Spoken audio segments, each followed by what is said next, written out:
The Lost Pumpkin. Help! Help! He has robbed us! The thief! A loud voice woke up Saumya. Rubbing her eyes, she jumped out of bed and ran to the window. In the kitchen garden below, she could see her grandfather angrily waving his walking stick. Saumya ran down the stairs with her brother Rohit. Dadaji stood near a bed of vegetables. His face was red with anger. What happened, Dadaji? Unable to speak, Dadaji pointed his stick to a spot. Saumya looked, then looked again, and screamed, Oh no, it's gone! Rohit, still confused, asked, What's gone? My pumpkin! My precious pumpkin! cried Dadaji. By this time, a crowd had collected at the scene. The gardener was in tears. His son, Paltu, looked sad. The milkman was curious to know what had happened, and the washerwoman nodded wisely. I saw him jump over the wall. She said, Nonsense! He came from the other side. I saw him. Why didn't you catch him then? asked Rohit. Just then, Saumya squealed. A footprint. Look! Sure enough, there was a large footprint near the pumpkin plant, said Rohit thoughtfully. Now, who has such big feet? Of course, Mr. Kapoor's gardener. I knew Kapoor was behind this, always after my pumpkins. Come on, let's get him! Roared Dadaji. It took the children some time to calm their excited grandfather. They felt sorry for him because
they went to Mr. Kapoor's house. He and Dadaji soon began to argue about their vegetable gardens.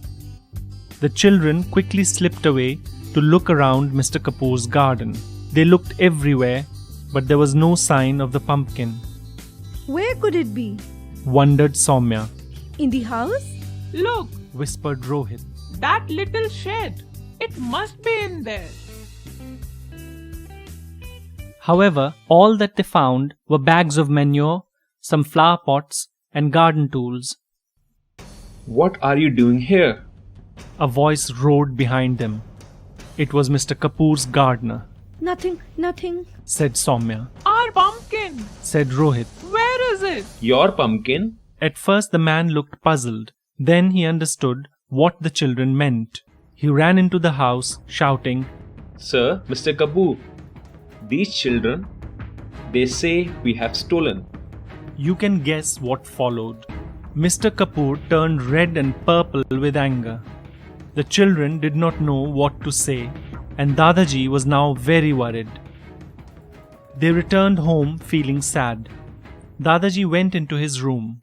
It was already noon, and the children were hungry as they had not eaten anything since morning. Let's go to Matru Halwai's shop. Said Rohit. Yes! Hot samosas and halwa. Agreed Saumya, and off they went on Rohit's bicycle.